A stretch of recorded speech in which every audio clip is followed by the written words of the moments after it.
আমাদের প্রিয় নবী সাল্লাল্লাহু আলাইহি ওয়াসাল্লাম যখন মক্কার জমিনে ইসলামের দাওয়াত দিচ্ছিলেন, কালেমার দাওয়াত, তো মক্কার কুরাইশরা সর্বান্তকরণে হাজারো কৌশলে নবীজির কালেমার দাওয়াতের বিরোধিতা করতেছিল।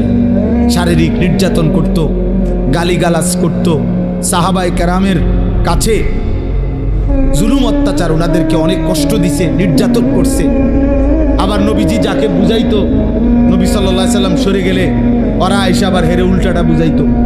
এরকম বহুভাবে তারা চিন্তা করত, বিরোধিতা করত, কিন্তু তারা দেখতো যে শত বিরোধিতার পরেও প্রতিদিন 2জন 4জন করে, 1জন 2জন করে হলেও মুহাম্মদ সাল্লাল্লাহু আলাইহি সাল্লামের লোক, মুহাম্মদের লোক বাড়তেছে। কোনোভাবেই তারা থামাইতে পারছে না। তখন তারা খেয়াল করছে যে আসলে আমরা এতভাবে নেতৃস্থানীয় পর্যায়ের লোক, আবু জাহেল, আবু লাহাব, উতবা, শাইবা, আস ইবনে ওয়াইল, ওয়ালিদ ইবনে মুগীরা, উবাই ইবনে খালাফ, উমাইয়া ইবনে খালফ, বড় বড় লিডার, আমরা এতভাবে বলতেছি, কাম হইতেছে না। ঘটনাটা কি?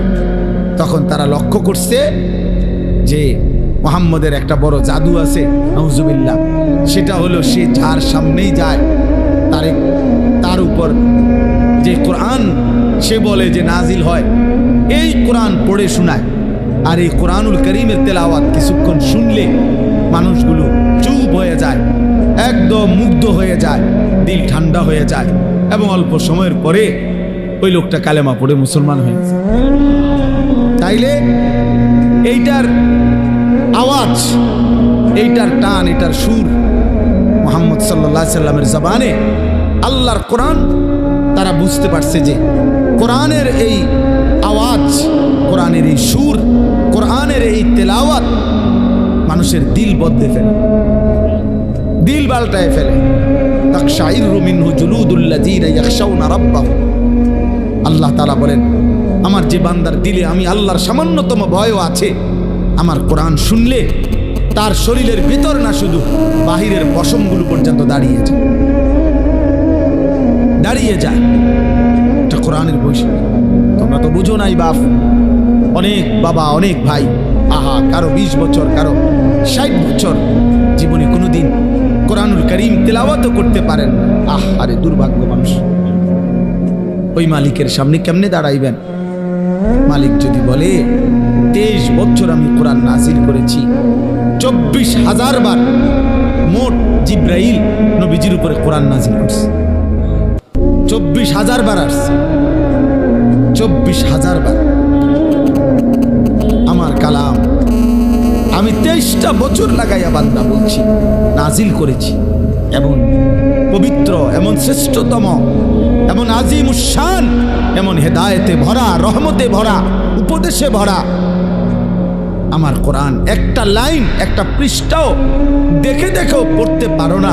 আহা, বদনসিব মুসলমান, এমন জীবন নিয়ে কবরে কেমনে যায়? আমি অনেক ভাবি এটা, আমার খুব আফসোস। আরে ওই জিব্বার কি মূল্য, যে জিব্বা তার মালিকের কালাম। ওই মুসলমান কত লক্ষ কথা বলল, অথচ সে তার রবের কথাই বলতে পারে। যে তারে জিব্বা দিলেন, যে তারে জবান দিলেন, যে তাকে ঠোঁট দিলেন, যে তাকে প্রতিনিয়ত কথা বলার যোগ্যতা দিচ্ছেন। আর রহমান আল্লামাল কোরআন খালাকাল ইনসান আল্লামাহুল বায়ান। আল্লাহ বলছেন, আমি তো মানুষ সৃষ্টি করেছি, আমি তো তার ভাব, তার হৃদয়ের ভাষা, তার হৃদয়ের কথা বুঝে বলার মতো শতভাগ যোগ্যতা আমি আল্লাহই দিয়েছি, আমি দিয়েছি। আলাম নাজআল লাহু আইনাইন ওয়া লিসানান ওয়া শাফাতাইন। আল্লাহ বলে, বলো না বান্দা, আমি কি তোমাকে 2টা চোখ দেই নাই? আমি কি একটা জিহ্বা দেই নাই? আমি কি আল্লাহ তোমাকে 2টা ঠোঁট দেই নাই? আমি দিয়েছি বান্দা, আমি দিয়েছি। মুসলমানের যে মেয়েরা মাদ্রাসায়, এই আয়েশা সিদ্দিকা মহিলা মাদ্রাসা, এই বালিকাদের এই মাদ্রাসা, একদিন হাসরের ময়দানে টের পাবেন। ছোট্ট মাসুম যে মেয়েরা আল্লাহর কোরআন পড়ে, সেই পৃথিবীর হাজারো রূপসী সুন্দরী, বাহিরে বেপর্দার বেহায়ার জীবন যারা কাটায়, তাদের চাইতে রবের কালাম পড়ে যে কন্যা, হিজাবে ঢাকা, বোরখায় ঢাকা, এমন পবিত্রা কন্যা, সে এই কায়নাতের সর্বশ্রেষ্ঠ নারী।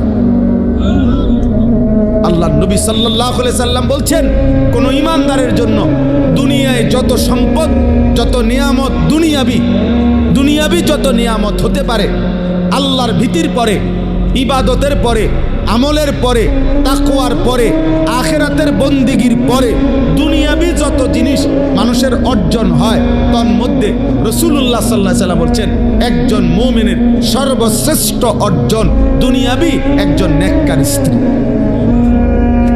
হাদিস, মাস্তাফাদাল মুমিন মিন বাদি তাকওয়াল্লাহ আল মারআতুস সালিহা। এক পবিত্রা, সতী, সাধ্বী, চরিত্রবান, নেককার, রবের সেজদা দেয়, মালিকের কোরআন পড়ে, নিজের ইজ্জতের হেফাজত করে, সম্ভ্রম রক্ষা করে, আবরু রক্ষা করে, নিজের পর্দার গুরুত্ব দেয়। আল্লাহ নবী সাল্লাল্লাহু আলাইহি সাল্লাম বলেছেন, এটা কোনো মানুষের দুনিয়ার শ্রেষ্ঠ অর্জন। দুনিয়াবি বাড়ি, গাড়ি, সম্পদ, অর্থ, বিত্ত, টাকা পয়সা, জায়গা, জমি, ক্ষমতা যা পাচ্ছে দুনিয়া, তার মধ্যে সর্বশ্রেষ্ঠ অর্জন। যুবক বন্ধু, আজ বুঝবা না, মোবাইলের নারী দেখা সহজ, রাস্তার নর্তকী দেখা সহজ, বেহায়া নারী দেখে দেখে তুমি তো মনে করছো খুব মৌজে আসো।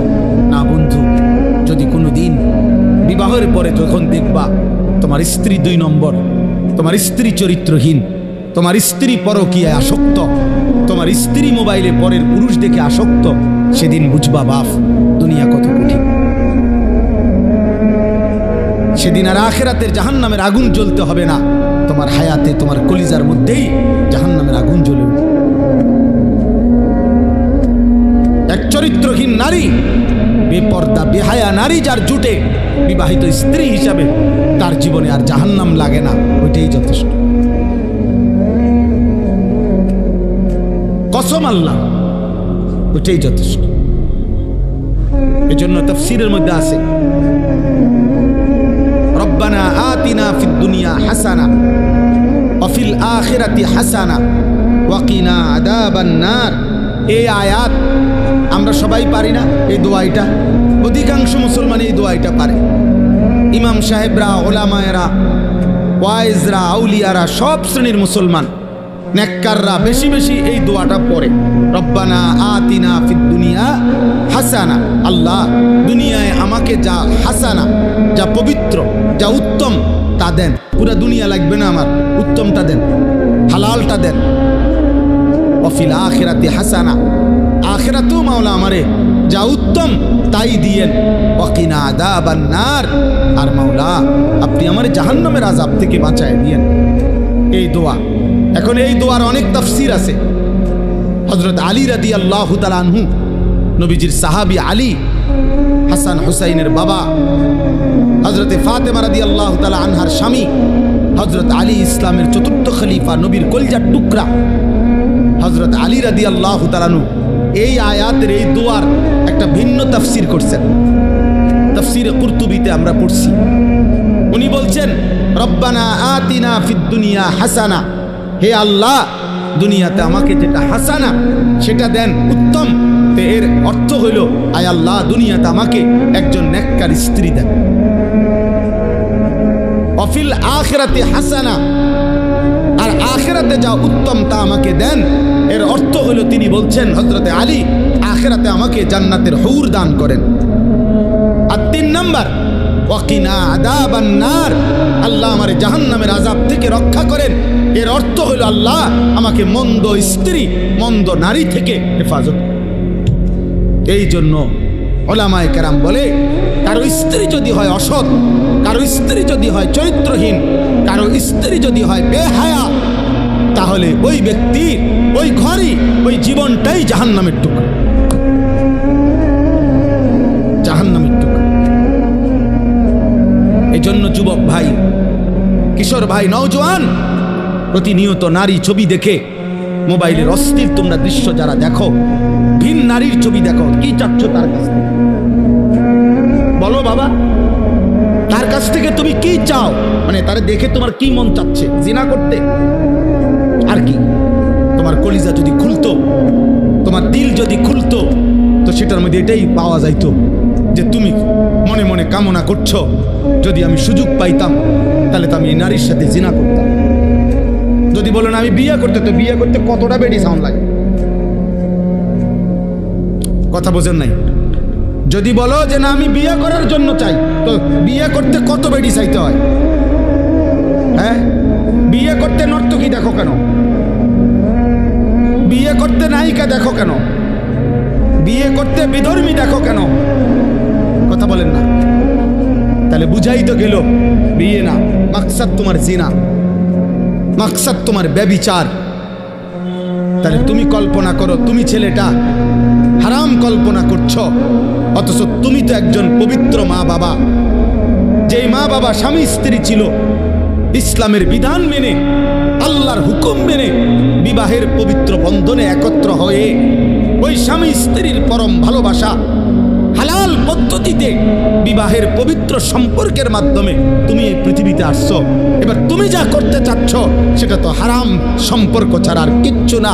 তাহলে এর পরবর্তী প্রজন্ম যদি তোমার হাত ধরে আসে, তো সেটা কি উত্তম হবে না নিকৃষ্ট হারাম হবে? তুমি কি ভাবতেছ? বুঝো না মিয়া? বুঝো না? 16 বছর বয়স, এত নারী দেখো কেন? এত মহিলা দেখো কেন? এত অসভ্য ছবি দেখো কেন বাপ? এত কম বয়সে এত বড় চরিত্রহীন হয়ে গেল, এত অল্প বয়সে এত উলঙ্গ ছবি দেখে ফেললা। এবার তো তোমার আর পৃথিবীর সুন্দরী বউ এনে দিলেও তোমার তৃপ্তি হবে না, কারণ তুমি না আরো এর চাইতে অসৎ দেখছো। আল্লাহর কসম, নবী বলছে নারী যখন বেপর্দা হয়, শয়তান তাকে সর্বোচ্চ আকর্ষণীয় করে, উঁচু করে, লোভনীয় করে তুলে ধরে, দেখায়। আল্লাহ রসুল বলছেন ফাইদা খারাজাত ইস্তাশরাফাহা শাইতান। নারী হচ্ছে আওরাত, নারী হচ্ছে আড়ালের বস্তু, নারী হচ্ছে লুকিয়ে থাকার বস্তু। কন্যা হচ্ছে লুকিয়ে থাকবে, যে তার আত্মসম্মান রাখবে, যে পুরুষ তুমি ভদ্রচিতভাবে শরীয়ত সম্মত পদ্ধতিতে বিবাহের পবিত্র সম্বন্ধের মাধ্যমে আসো, কোনো আপত্তি নাই। কিন্তু আমি নারী, আমার ইজ্জতের দাম অনেক। এজন্য আমরা কিতাবে পড়ছি, যেই মেয়ে বেপর্দা, যেই মহিলা বেপর্দা, ছেলেরা আমার এই কথাটা মনে রাখো বাবা, সবাইরে বলি, যেই মহিলা বেপর্দা, যেই মেয়ে বেপর্দা, আল্লাহর কসম সে নিজেকে একদম সস্তা কম দামি পণ্য হিসাবেই বাজারে তুলে দিছে। হ্যাঁ, সে নিজেকেই তুলে দিছে যে আমি আমারে তুলে ধরলাম। এবার আঙ্গাল কাঙ্গাল আতুল লুলা যা আসো, ঠ্যাং ভাঙ্গা মাথা ভাঙ্গা যে আসো, বুড়া জোয়ান প্লাস্টিক রাবার যা আসো, আমারে দেখো, আমার আমি ছেড়ে দিলাম। সে নিজেকে মূলত লাঞ্ছিত করে, সে নিজেই নিজেকে ছোট করে ফেলে। তুমি তো তোমার দাম কমাই লাইলা, তুমি তো তোমার নিজের দাম কমাই দিলা। অতএব পর্দায় আবৃত নারী, বোরখায় আবৃত নারী, ইজ্জত সতীত্বের কদরকারী নারী, সে এই সৃষ্টির, এই জমিনের শ্রেষ্ঠ নিয়ামত, শ্রেষ্ঠ নিয়ামত।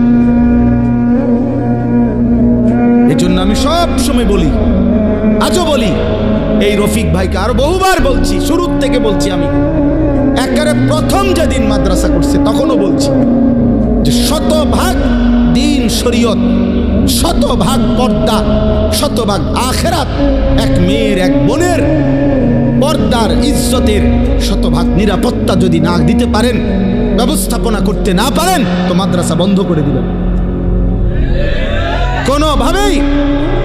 কোনোভাবেই যেন আখেরাত বরবাদ না হয়।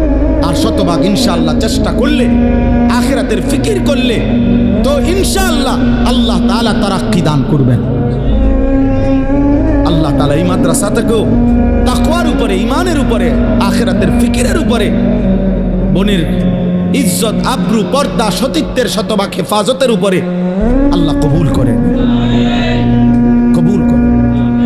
মালিক চাইলেই সব হবে, জমি হইলে বরাটের টাকাও হইব, বরাটে হইলে ভবন হইব, সব হবে, সব হবে, সব হবে। আল্লাহ তাআলা বলছে ওয়া মা নুনাজ্জিলুহু ইল্লা বিকাদারিন মা'লুম। আল্লাহ বলছে ওয়া ইম মিন শাইইন ইল্লা ইনদানা খাযাইনুহু। সব কিছু আমার কাছে আছে ভান্ডারে ভান্ডারে, কিন্তু আমি জমিনে নাজিল করি দেই, হ্যাঁ, ইল্লা বিকাদারিন মা'লুম। আমি আল্লাহর কাছ থেকে নির্ধারিত, আমার কাছে নির্ধারিত যেটুকু আমি পরিমাণ মতো করে করে দিই। এক ব্লকে সব দিয়া লাইলে সামাল দিতে পারতাম না, সামাল দিতে পারতাম। আজকে 10 বছর আমিও ব্যক্তিগতভাবে আমার মাদ্রাসা 1 লক্ষ টাকা মাসে বাড়ি ভাড়া দিই, 1 লাখ টাকা শুধু বাড়ি ভাড়া গুইন্না দেই। আলহামদুলিল্লাহ এখন আইসা মালিকের দয়ায় মাদ্রাসার জন্য জায়গা কিনছি 118 শতক। আলহামদুলিল্লাহ ভাবছি, স্বপ্ন দেখতেছি, আশা করছি ছেলেদের জন্য মাদ্রাসা হবে আলাদা, সকল কিশোর নওজোয়ান স্কুল কলেজ ইউনিভার্সিটির ছেলেদের জন্য, সর্বস্তরের মুসলমানের জন্য আলাদা মাদ্রাসা করব ইনশাআল্লাহ। আশা করছি ওইখানে পৃথক পৃথক, যে আসবে যখন দিন শিখবে তখন, যার সময় যতক্ষণ দিন শিখবে ততক্ষণ, যে যখন আসবে 1 ঘন্টা আর 100 ঘন্টা আল্লাহর দিন শিখবে, কিছু না কিছু শিখবে।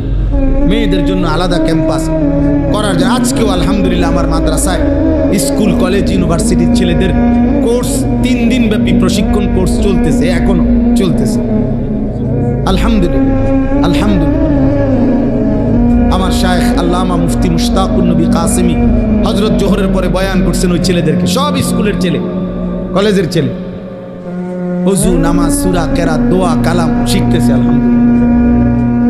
হ্যাঁ, আমার খুলনার হযরত আরিফ বিল্লাহ হযরত মাওলানা মুফতি নুরুল আমিন সাহেব, বাংলাদেশের একজন শ্রেষ্ঠ বুজুর্গ, উনিও আসছেন আসরের সময়, হযরত বয়ান করে দোয়া করে এরপরে হযরত নোয়াখালী মাহফিলে গেছেন। এই জন্য বন্ধু আল্লাহর দিকে ফিরে, নওজোয়ান ভাই, গুনাহের মধ্যে ইজ্জত নাই দোস্ত, সম্মান হয় না বাপ। তোমরা যারা বিকৃত চুল রাখো, গুনাহ আর নারী ছবি আর অশ্লীলতা নিয়ে গান বাদ্য নিয়ে পড়ে থাকো, এ হাসি ঠাট্টা কৌতুক মজাক অবসর বিনোদন, বন্ধুদের আড্ডা, মোটর সাইকেলের ঘোরাগাড়ি, মেয়ের পিছনে কুত্তার মতো পিছনে থাকা, হ্যাঁ, নারীর পিছনে দিন রাত, এ কুকুরের স্বভাব। বিশ্বাস করো ভাইয়া, বিশ্বাস করো, এটা বইতে কিতাবে আমি নিজে পড়ছি। এই নওজোয়ান, এটা কুত্তার স্বভাব, কুকুর সব কিছুতে মুখ দেয়, এটা বইতে আছে, কুত্তার স্বভাব এটা, কুকুর সব কিছুতে মুখ দেয়। এজন্য চরিত্রহীন যুবক, তার কাছে সব বেড়িয়ে ভাল লাগে, কালা বেড়ি দলা বেড়ি জিডা দেখে হাতে তেড়ে ভালো লাগে। এটা মুসলমান না হিন্দু না বৌদ্ধ না ইহুদি না খ্রিস্টান না নাস্তিক না মুরতাদ, আমার এত তা না ভালো লাগবে, এটা বেড়ি তো আর কি তার। আহারে চরিত্রহীন, কামড়া করলা কি? এ তো আখলাক কুকুরের আখলাক, কুকুর সব কিছুতে মুখ দেয়, কুকুর বিরিয়ানি তো মুখ দেয়, পায়খানা তো মুখ দেয়। ফিরে আসো বাপ, আখলাক সুন্দর করো, এমন সুন্দর চেহারা নষ্ট করো না, এমন সুন্দর আখলাক নষ্ট করো না বাপ। আরেকবার দুনিয়ায় তুমিও আসবা না, আমিও আসবো না।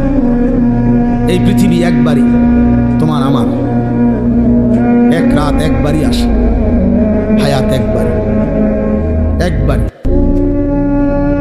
একবারই আসে, আর আসবে। অতএব আজকে এই আয়াতের বক্তব্য এটা। তো রাসূলুল্লাহ সাল্লাল্লাহু আলাইহি সাল্লাম যখন কোরআনের মাধ্যমে যেখানেই কোরআন তেলাওয়াত করেন, তো মক্কার কুরাইশ একজন কাফের সর্দার ছিল, এই খুব দ্রুত আর এই 5 মিনিটে বলে ফেলি, নজর ইবনে হারেস তার নাম, সেও ছিল কাফের সর্দার। সে করছে কি, সে ইরান মানে পারস্য গেছে ব্যবসার জন্য।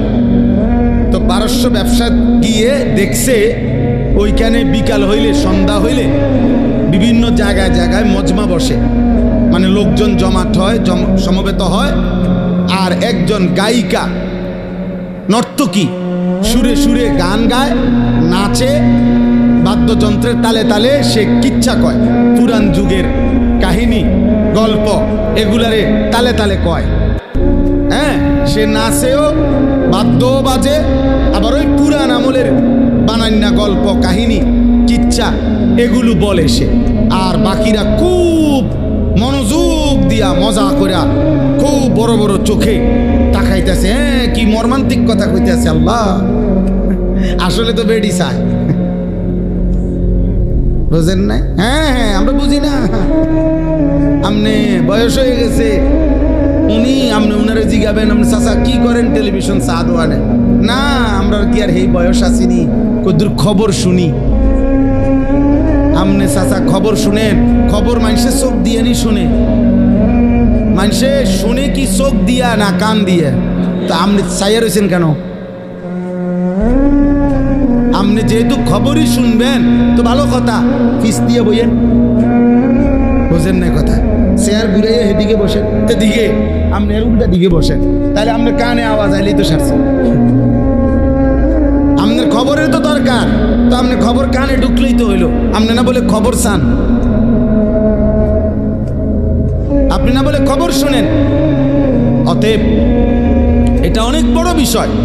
তো এই লোকটা নজর ইবনে হারেস কাফের, এ দেখছে এটা কি রে, এটা তো একটা সাংঘাতিক জিনিস। মানুষ সব ভুল হইয়া বসে, বড় বড় চোখ করে বড় গভীর মনোযোগ দিয়া শুনে এবং খুব লড়ে সরে এবং খুব টাইল মারে, এটা তো একটা ঠিক আছে। সে তখন চড়া দামে এইখান থেকে ইরান থেকে একটা দাসী, ও এরকম যে গায়িকা বাদ্যের তালে তালে নাচে, সুন্দরী, আবার ওই কিচ্ছা কাহিনী এগুলা কয়, এরকম একজন দাসী সে কিনে নিছে মক্কা। কিন্না মক্কার কুরাইশদেরকে বলছে, এইবার আমি একটা কার্যকর বুদ্ধি আনছি মুহাম্মদের কোরআনের বিপরীতে।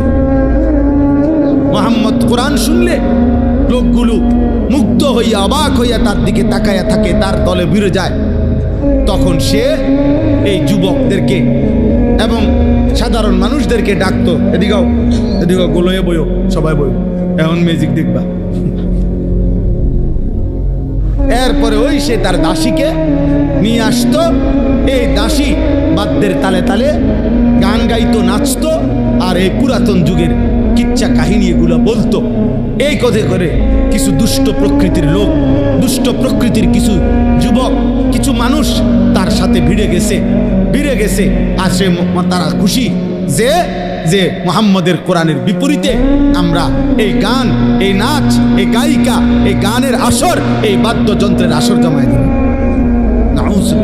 এই ঠিক তখন আল্লাহ তাআলা কোরআনুল কারীমের এই আয়াত নাজিল করে আল্লাহ তাআলা সতর্ক করছে, অমিনান নাসি মান ইয়াশতারি লাহওয়াল হাদিস লিয়ুদিল্লা আন সাবিলিল্লাহ বিগাইরি ইলমিন।